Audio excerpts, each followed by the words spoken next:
The Galactic Military Academy graduation ceremony went exactly as planned, which meant it was dull enough to make a quantum physicist cry. Admiral Zix stood at the crystalline podium, their bioluminescent tentacles pulsating with what they presumably thought was inspiring vigor, but in reality, they resembled a malfunctioning disco ball. As we gather here today, Admiral Zix's interpreter squeaked, "We celebrate our best achievements and our most diverse class yet." In the front row, James Chin stifled a yawn, earning a sharp elbow from his fellow graduate, Michael Rodriguez. Their third companion, Alex Thompson, somehow managed to appear interested, possibly because they consumed enough coffee to make a rhino's heart palpitate. The three humans sat among their alien classmates like boulders in a garden of exotic flowers. Most species in the Galactic Federation evolved on worlds with gravity between 0.3 and 0.8 Earth standard. Meanwhile, these Deathworlders hailed from a planet that might as well have been designed by a sadistic cosmic personal trainer. To James's left, a sentient plant cadet with impressive computing power was literally wilting from boredom. To his right, a cluster of marines, sophisticated hybrids of predatory manuses and supercomputers, exchanged disapproving glances. "Did you see the way they looked at us during physicals?" Alex whispered, their words barely audible over Admiral Zix's droning speech. "Like we were going to break them in half just by breathing," Michael muttered. "Not surprising, considering you accidentally snapped the training dummy design for level 12 gravity worlds." "That thing was titanium alloy," Alex shot back. Across the room, a marine's antennae twitched in sync, perhaps recalculating the human's improbable strength. As the ceremony dragged on, Aquarian diplomat, whose species resembled a collection of floating geometric shapes, attempted a speech on unity and cooperation. The message was somewhat undermined by their tendency to split into triangles whenever they got excited. Finally, Admiral Zix raised a tentacle in conclusion. "We now recognize our top graduates." The humans straightened in their seats, not out of pride, but because sitting still for too long under 0.4 GS caused muscle cramps.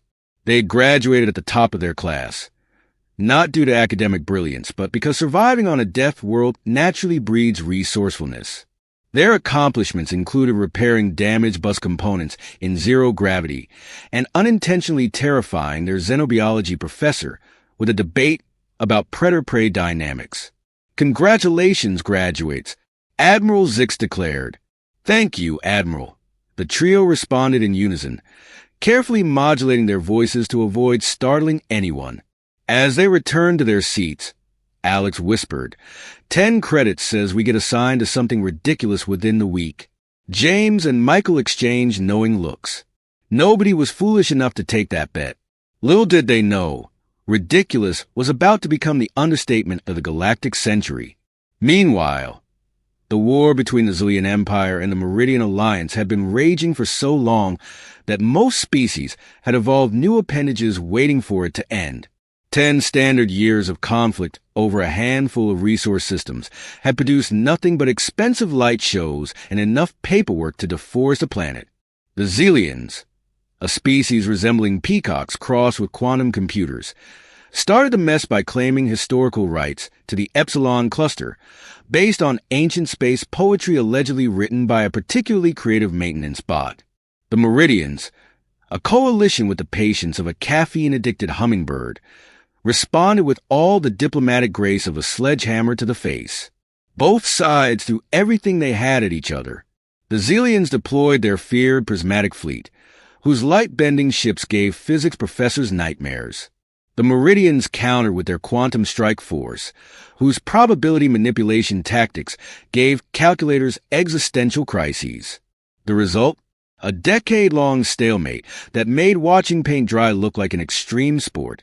Fleet Admiral Cull of the Meridian Alliance, slumped in their command chair, crystalline exoskeleton dulled from stress. Reports of another failed offensive filled their neural interface. Across the diplomatic void, High Commander Zyro of the Zillion Empire was equally frazzled, their once pristine quantum feathers now shedding iridescent data strings. The war had devolved to such absurdity that Galactic Command began entertaining ideas from maintenance crews. One suggestion proposed resolving the conflict through interstellar dance-offs. It wasn't the worst idea they'd heard that week. Just then, a mission request for 3 freshly minted human graduates landed on Admiral Cull's desk. Their crystalline form vibrated with intrigue. If conventional warfare was failing, why not try something unconventional, or, as humans might say, downright crazy? What do they want us to do now? James asked, staring at the holographic briefing hovering above the table. Exactly 6 hours after graduation, the trio was summoned to the Meridian flagship. Their uniforms still had creases. Admiral Cull's crystalline body sparkled faintly. It was unclear whether this was amusement or indigestion. Let's just say, the Admiral began, you're about to redefine the term special ops. We want you to end a 10-year war, preferably by dinner time, right? Alex Diaro, because that's a perfectly reasonable request for 3 recent graduates. Should we also reorganize the galaxy's economy before lunch? The instruction space was crowded with various military commanders, and every military commander looked more skeptical than the previous one. The quantum general has broken into so many geometric shapes, so he was actually a disco. The target continues. Admiral K is either a lack of irony or ignores. It is the planet GL789, or, as a ringing galaxy, it is an unforgettable collapse and easy refreshment fortress. The hologram changed to show the planet that looked as if it would have developed by a paranoid pig's committee. The orbital protection platforms were disappointed from each angle connected by the energy fields that could fry the capital ship faster than a human being said that. Michael raised his hand with a quick question about light refreshments. Focus Cadet Commander Vix 4127, the cat in their tentacles, seems to be tangled in knots of fear. This planet is the cornerstone of the Zillion Defense Network, and that forces them to the negotiating table. Unfortunately, it's also supposedly impossible to capture. Supposedly, James perked up. The last 6 assault fleets we sent were converted into modern art installations in the debris field. Alex studied the holograms carefully while the commander explained the very expensive modern art installation. What does gravity look like? 2.3 Earth standard. Admiral Kakul replied, which is why we can't deploy most of our ground forces. The atmospheric pressure alone would have the 3 humans exchange grins that made several junior officers take involuntary steps backward. So let me get this straight. Michael leaned forward and said, you have a planet with high gravity that no one can break, because all your troops will be pancake orbital defense systems that will destroy anything that comes close, and you have to take it out. Are you looking at his watch? Yes, you ask us, as Admiral Asian nervously chirped, because we've tried everything else. Clever solutions, logical solutions, probabilistic solutions, none of them are effective. We prefer the word unconventional. The structure vibrates, perhaps with hope, perhaps with fear, but please try not to destroy the planet. The documents will be astronomical. The 3 huddled together, looking at the target data with expressions that made several commanders reach for stress-relieving medication. We need some equipment. The energy drink is so powerful, and it's a great addition to your playlist. The assembled commanders watched in horror as the 3 men began to plan, their expressions becoming increasingly frighteningly hilarious. It was either a brilliant success or a spectacular disaster, perhaps both. The Meridian flagship bay looked as if someone had unleashed a hurricane on a military surplus warehouse in the midst of chaos.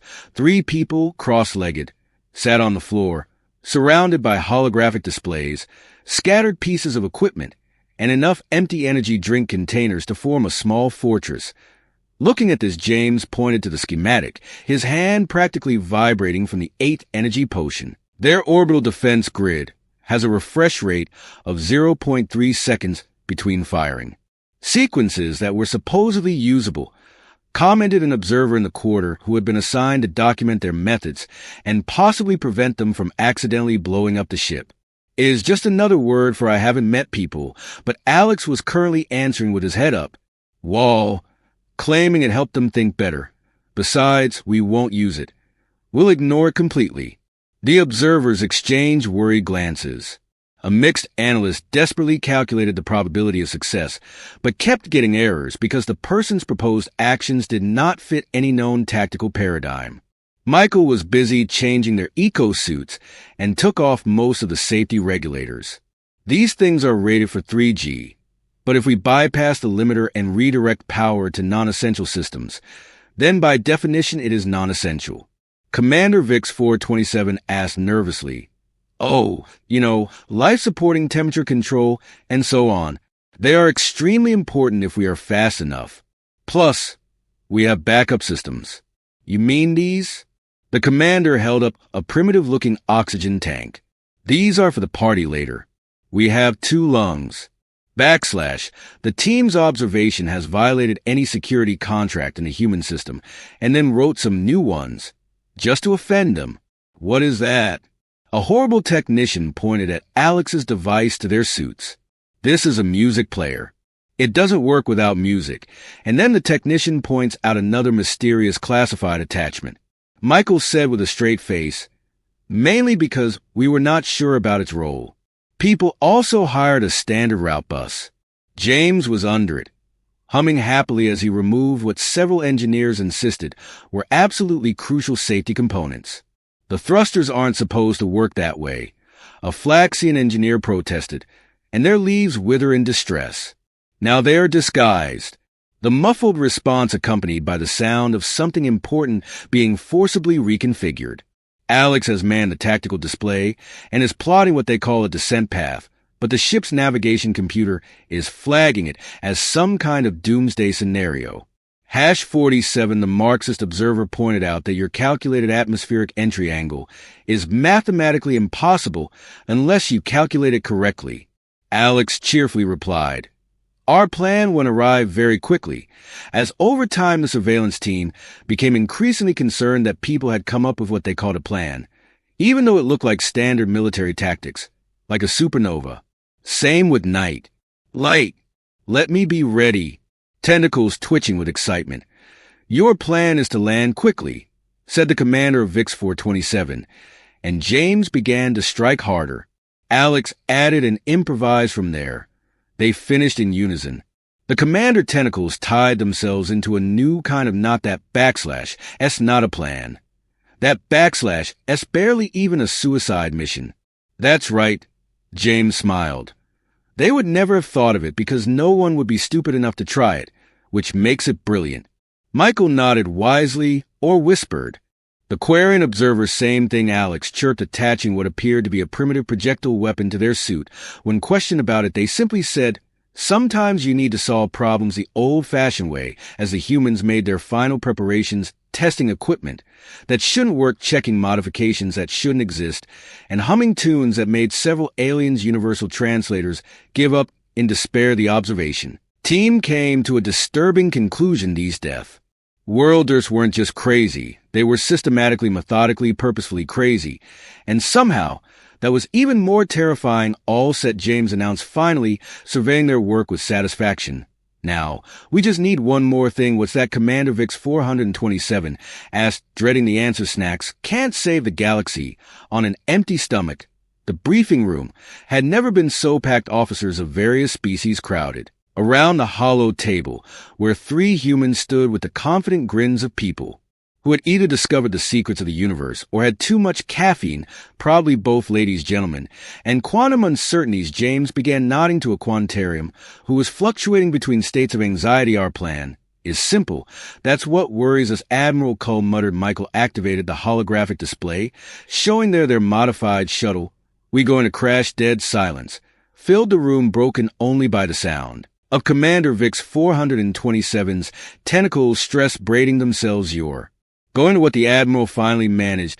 "Crash really hard, really fast." Alex pointed to their descent trajectory, which looked less like a landing plan and more like a death wish. "See, everyone's been trying to fight their way through the orbital defenses. But what if we just fall through them?" James took over, highlighting the defense grid. "Their targeting systems are designed to track ships trying to survive. We're going to exploit their biggest weakness. They're not programmed to target things that are already crashing because that would be stupid, a Mixian officer pointed out. Exactly, Michael beamed.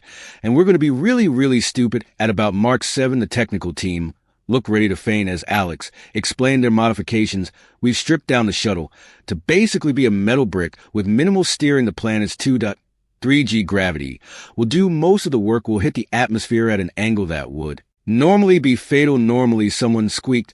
Well, we're human, James shrugged. Our species basically evolved by surviving things that should have killed us. This is just Tuesday for US. Michael pulled up their suit modifications. Standard environment suits can't handle the forces we'll experience.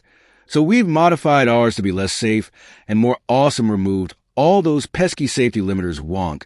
That kill you? The Admiral asked. Only if we die, Alex replied cheerfully. The humans proceeded to explain how they planned to survive forces that would turn most species into modern art, using a combination of their natural death world of durability, questionably modified equipment, and what they called pure spite. Once we're through the atmosphere, James continued, we'll aim for their main defense control center. They've got 3M thick walls of reinforced alloys, which we can't get through, Michael added. So we're going to knock. Alex finished. No, like this. James rapped his knuckles on the hollow table, making several officers jump, but harder, and with explosives. The room erupted in confused protests and questions, which the humans answered with the patience of teachers, explaining that yes, water is wet, and yes, they were seriously going to do this. Final preparations are complete, Michael announced. We've loaded the shuttle with everything we need. Weapons. Commander Vix 427 asked. Hopefully better snacks, energy drinks, and a really good playlist. As the briefing concluded, Admiral Xell raised what passed for a hand. One last question.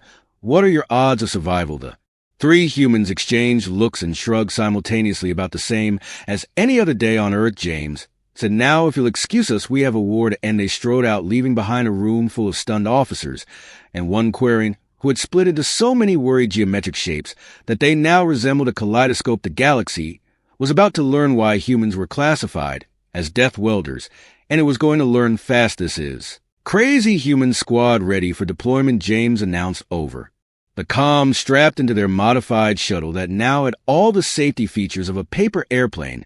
Please don't call yourselves that, Commander Vix 427 pleaded from the flagship. Too late. Already printed the t-shirts, Michael replied, queuing up their carefully select playlist. Alex hit it. The hangar bay doors opened, and Alex, their designated pilot, pushed their metal brick masquerading as a shuttle into a free fall that would make physics professors cry. Woo! 3 human voices cheered as they plummeted toward the planet. Their shuttle trajectory looked less like a planned descent and more like someone had thrown a rock at the planet really hard. In the Zillion Defense Command Center, alarm started blaring.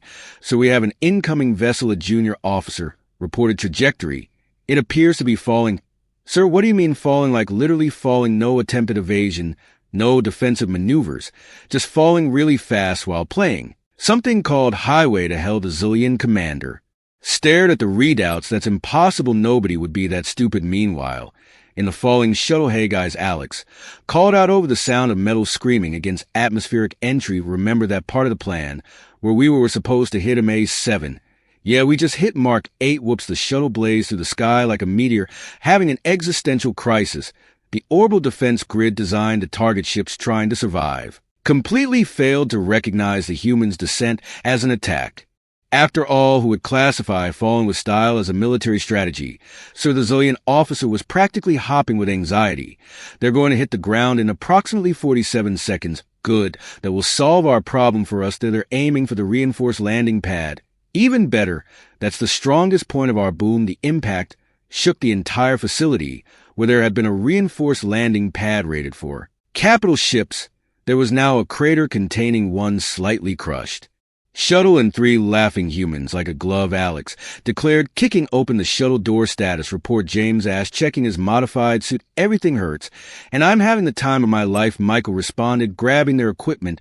The Zillion security forces trained for every possible scenario, except humans being humans. They found themselves facing 3 deathworlders who had just survived a crash that should have turned them into atoms. Surrendering, a guard ordered through their translator. No thanks, we're good, James replied casually, walking forward in 2.3G like he was taking a stroll in the park. Anyone know where the main control room is? We're trying to end a war here. The security team opened fire. Energy BBS designed to incapacitate any known species splashed harmlessly off the humans' modified suits. Rude, Michael commented, pulling out what looked like a primitive projectile weapon. Guess we're doing this the fun way. What followed was pure chaos. The humans, moving with ease in the high gravity that had their opponents struggling, began what they called aggressive negotiations. Alex sprinted up a wall, using the increased gravity to build momentum, and launched themselves at a security turret. Physics is more of a suggestion anyway. James had found the facility's internal communication system and was broadcasting their playlist throughout the entire complex, adding a soundtrack to their mayhem. Zillion troops found themselves trying to coordinate their defense over the sound of ancient Earth rock music. Sir, a panicked officer reported to the facility. Commander, the intruders are dancing while fighting, yes sir, and they appear to be winning. Michael had discovered that the facility's reinforced doors, while oppressive against energy weapons, weren't rated for angry humans with momentum. 3 doors had already learned this lesson the hard way. Hey, guys, Alex called out, currently hanging upside down from a security camera. I found the control room. It's the one with all the do not enter signs. How many? James asked, using a stunned guard as an impromptu shield. At least 7 signs, definitely it. Then the humans regrouped, leaving behind a trail of confused and thoroughly demoralized security forces none of the facility's defensive measures had been designed to handle enemies who treated lethal situations like a party game ready for the grand finale. Michael asked, pulling out their classified device, which turned out to be a heavily modified sound system. What are they doing? The Zillion commander demanded, watching the security feeds in horror. They appear to be having a dance party, sir, in front of our main control room. What the humans had indeed started dancing, their movements perfectly synchronized. IED. The modified sound system began emitting frequencies that resonated with the reinforced door's molecular structure. The door is vibrating, sir. That's impossible. It's rated to withstand capital ship weapons. It's not rated for Earth music played at precisely the right frequency, while 3 humans dance in 2.3 G. Alex would have explained if anyone had asked. The door didn't so much open as give up in despair. The humans strolled into the control room, found a master control console, and began pressing buttons with the confidence of people who had absolutely no idea what they were doing but were going to do it anyway. Should we stop them? A technician whispered to their commander that nothing we've tried has actually worked. James announced, fingers flying over the controls. We just surrendered for you. Hope you don't mind. We had a dinner reservation to keep in exactly 47 minutes from their initial crash.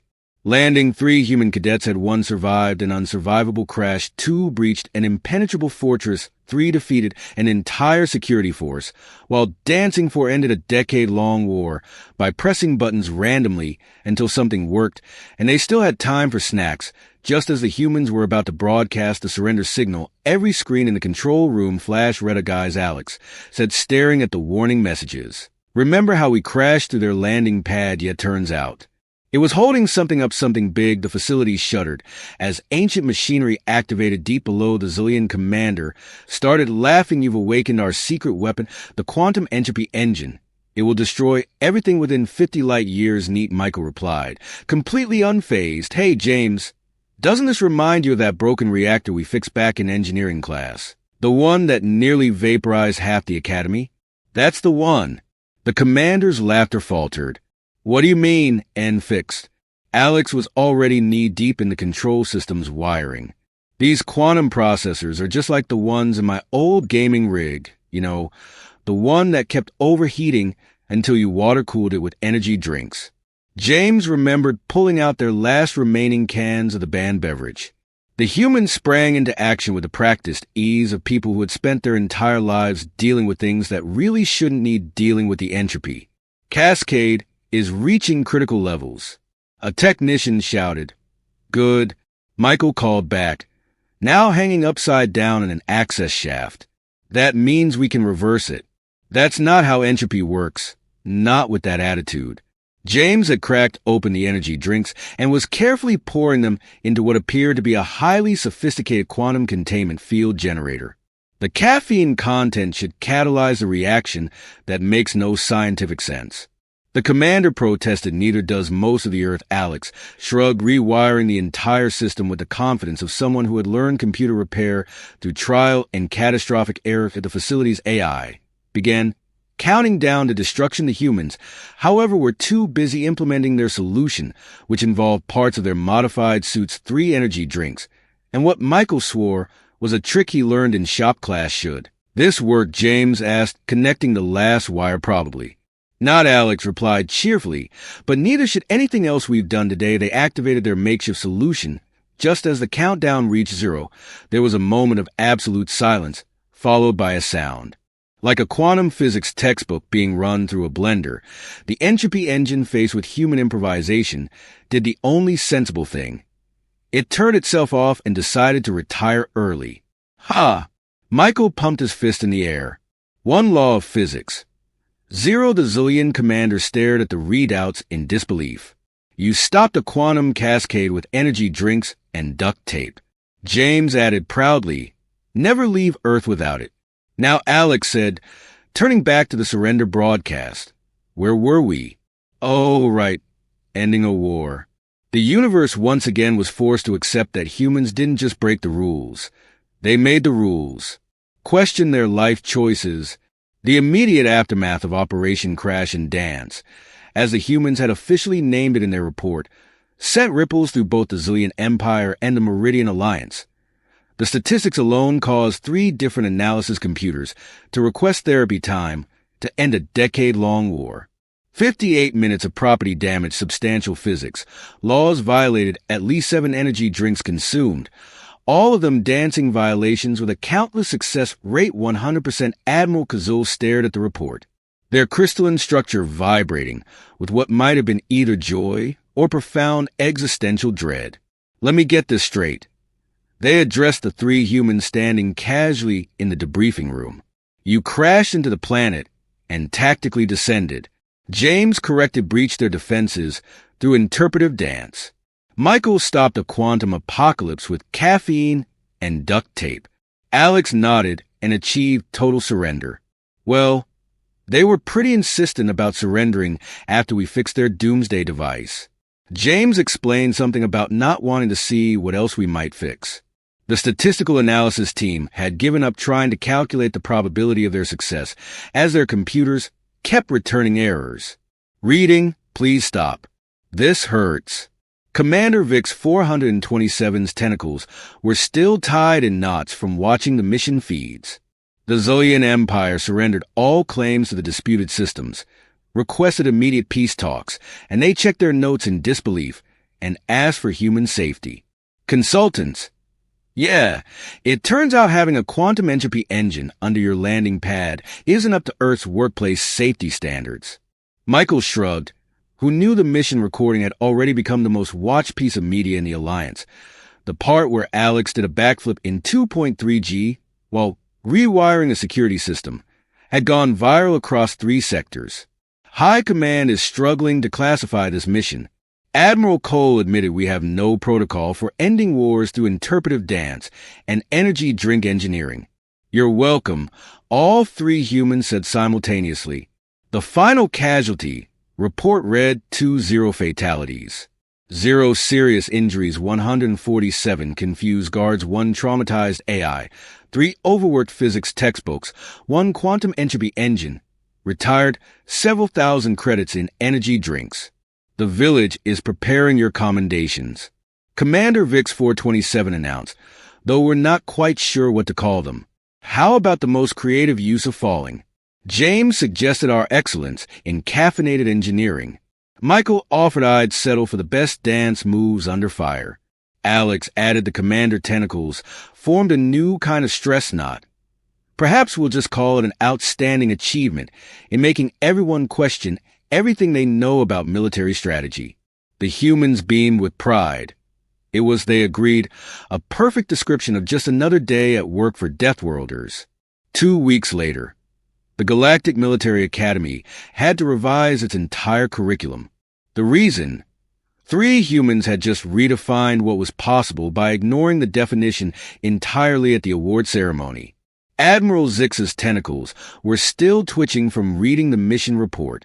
They presented the commendations with the air of someone who had accepted that the universe was now operating on human rules for unprecedented achievement in military operations. They announced to the packed auditorium, and for introducing the concept of breakdancing to tactical warfare, the 3 humans stood at attention, their new medals clinking against the ones they received for most creative use of prohibited beverages and outstanding achievement in gravitational defiance. The Galactic Military's tactical manual had been updated to include a new chapter titled Human Solutions When Logical Approaches Fail. It consisted mostly of question marks and nervous laughter. The Zillion Empire had hired human consultants to review their fortress designs. The first recommendation was maybe don't put doomsday devices under the parking lot. As for the 3 cadets, they were already planning their next mission. Something about resolving a dispute between quantum beings through the power of karaoke. You know what the best part is? Alex mused during the reception. What's that? James asked. We still made it back in time for dinner. The galaxy would never be the same. But then again, that's what happens when you let Deathworlders graduate.